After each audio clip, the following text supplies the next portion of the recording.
That's a different type of a meet cute, that's for sure. Hey, hi, hello, welcome in or welcome back. Don't forget to like and subscribe. Today we're going to be talking about Rina Kent's Legacy of God series. So I'm planning to have this video focus on the first 3 books in the series, and the next video is going to focus on the final 3 books in the series. I just finished reading all of them in about the span of a week, and I wanted to share my reviews of each of the books. This video, I'm going to be focusing on God of Malice, God of Pain, and God of Wrath, which are the first 3 books in the series. Most of the books focus on relationships between people on either side of these 2 rival groups, the heathens and the elites. There is a third group, the serpents, but they don't really factor very much into the plots other than, I guess, the first book. I really thought there would be more of that. Maybe that'll be a focus of later books for Rina Kent, who knows? So to start out, God of Malice. This is the first book in the series. It's gotten a lot of reviews and a lot of hype on kind of Booktok, Booktube. God of Malice focuses on Glyndon and Killian. Killian being kind of a psychopath and Glyndon being sort of a sweet, innocent woman who encounters Killian's path when he becomes obsessed with her. This is more of a bully type romance. This was probably one of the first of those that I've read. This whole series comes with a full set of content warnings, so be wary of that as you're going into the books. The start of this book is absolutely insane. Glyndon and Killian have an encounter, and basically she is given the choice of give Killian a BJ or die. That's a different type of a meet cute, that's for sure. It kind of felt like a really rough start to the series, and I almost actually didn't read the rest of the books because I was worried that this was all just gonna be dark romance wrapped sexual assault for a lot of the books. And this one, I guess, it seemed like the darkest of the series in that sense, versus the rest of the encounters that happen across the series seem to be a little bit more consensual. The series itself builds on each other, so this book was still, I would say, necessary to reading the rest of the books, since you get a feeling of the characters, how they interact, the circles that they run in, how they end up being friends with each other even across elite and heathen lines. It was ridiculous, and the characters were kind of ridiculous. The fact that they have a kind of underground fight club is so funny to me, and I just was not expecting that. And it actually plays a decently large part into the story as well. The audiobooks kind of fluctuate between American and English accents, so I wasn't really expecting that. God of Malice probably had one of the heaviest English accents I've listened to for a book. I didn't really like it. The voice was a little bit strong, and it really forced me to slow down the audiobook just so that I could understand the wording and fully absorb the content that was being sort of thrown at me. The rest of the books, even though some of them had English accents, it wasn't quite as strong, and it was a lot easier to digest than this first book. I will say, with the characters in the book and how everyone starts to get introduced, it was a little bit overwhelming at the start, and I'm so glad that there was a big family tree that outlined the different characters, how they interact, how people, some of them are related, actual cousins, or just family friends. It was super, super useful to have that family tree in it, and it was sorely needed. They all have super intricate backgrounds in liking each other, hating each other, being friends, whether or not they're part of the heathens or elites group, even if they hang out with each other. There's a lot of really interesting character dynamics that get set up, and of course play a factor into the rest of the books, since there are 6 books and 6 couples that are highly featured. So Killian is a psychopath. That is his biggest personality trait. He was pretty aggressive at the start of the book, but honestly, just by the end, he ended up being almost a cinnamon roll character. And beyond him just saying, I'm a psychopath, I'm I'm crazy, I do wild things. You didn't see as much of that as him just saying how crazy he was. You see him fighting in the Fight Club and other pieces like that in other books where you can get a little bit more of those psychopath tendencies, but his character just didn't seem very deep. Glyndon herself, I liked her, but I don't really think her character was very deep. She did have a lot of internal struggle around the psychopath tendencies with Killian, and she really wanted him to love her. And of course, there was that conflict of, can a psychopath love somebody? Do they have the capability of doing that? So that was a lot of the central conflict for her on her side, even though there was an action plot to the book as well. The book did have a few moments where during dialogue I had kind of a little bit of confusion because they would go a total 180 direction. They'd be talking about one thing and then almost no transition would happen where they would go into the next topic. So the dialogue felt a little bit choppy. The drama at the end unfolded so fast and I didn't really predict it coming. It was heavily hinted at, but I didn't really expect all of the pieces to come together as they did. Of course, we got the glorified who did this moment. I went into this series not knowing that Rina Kent had written previous books focusing on the parents of the people that are focused on in the Legacy of God series. So I didn't have any of the background of the parent stories, but I was pretty intrigued and probably will eventually read the parent stories. Each of the books pretty much has at least one chapter of a parent POV to get versions of the stories from the parent's point of view and potentially how what's happened in that person's history has impacted how they are growing up into adults. Overall, I gave this book a 2.5 out of 5 stars. That's pretty low. I just wish that Glyndon and Killian were a lot more developed. I thought it was good, but I almost fully DNF'd the series after only giving it a 2.5. I'm really glad I randomly had the thought of, why don't I just try another book and see where this goes, because it really picks up after the first book.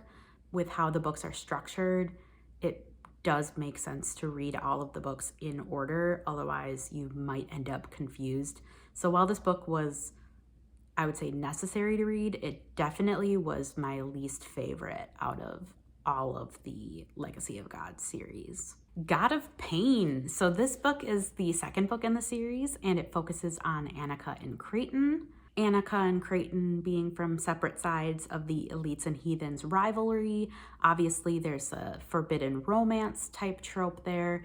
Annika being super, super persistent after Creighton. Creighton was not necessarily super into Annika, and this book is super strong in the hidden romance department with a little side sprinkling of kidnapping. There was also so much family backstory to this, just being the forbidden romance between the groups. So it was super important to go back and look at the family tree and understand the dynamics between the families as well as between the different people within each groups. I will say this wasn't necessarily grumpy sunshine as a trope, but more dom sub and quiet and talkative. A fake dating trope was teased throughout the start of the book, but it didn't actually end up happening, and what happened was the start of an actual real relationship. It never really ended up being fake dating.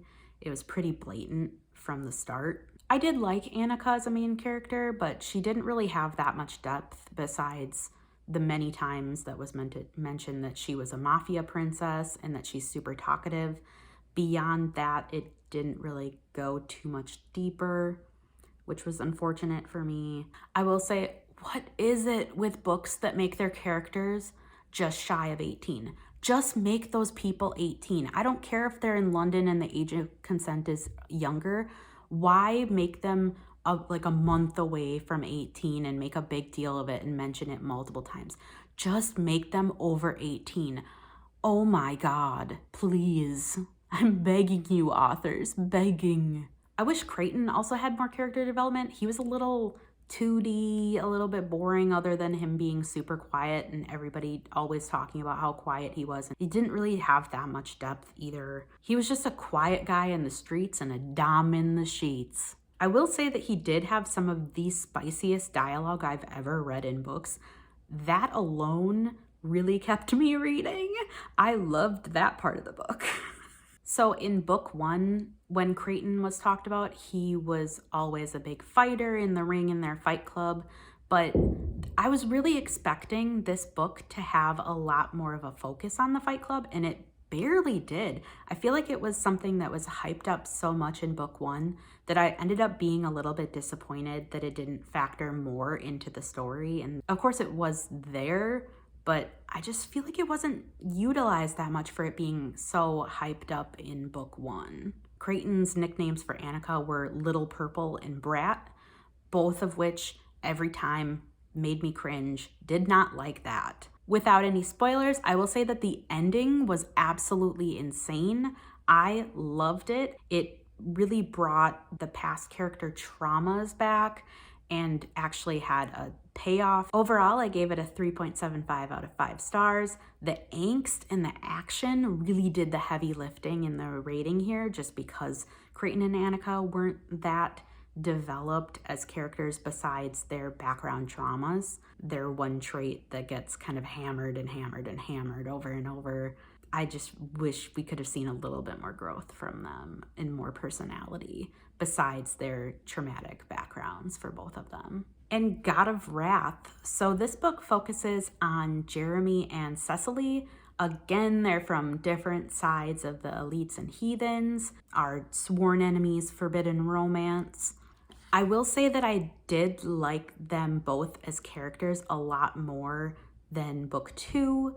I do think that they were a little bit more in depth, even though they both had their own kind of backgrounds and traumas.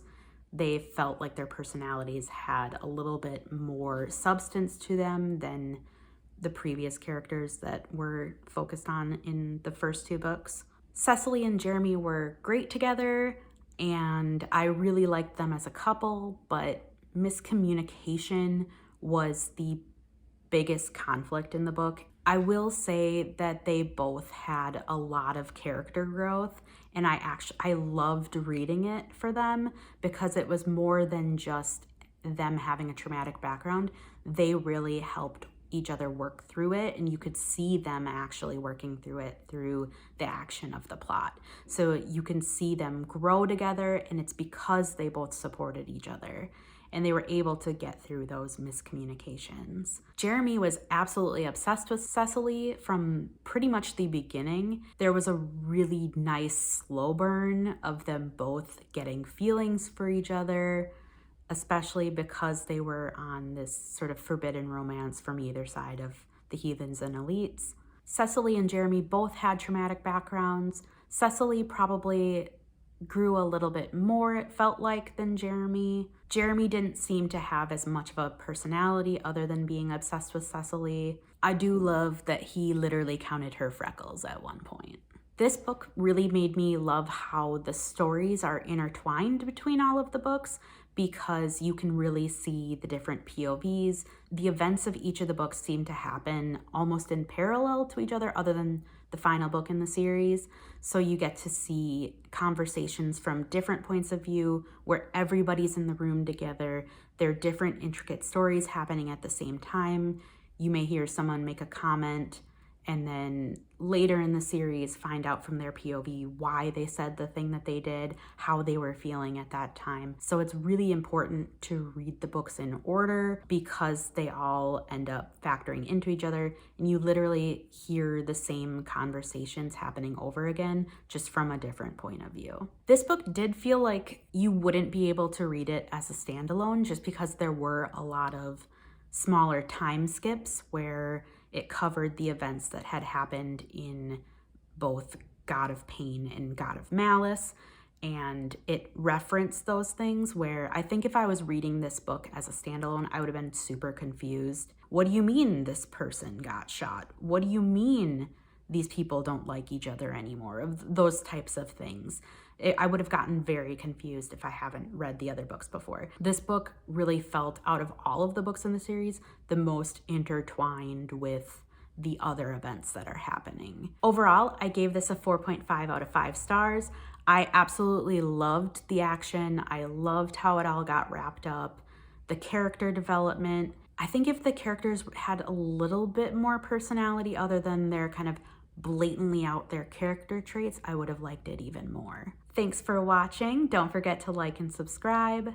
Leave a comment below letting me know your thoughts on any of the books if you've read them so far, and I'll catch you on the next video.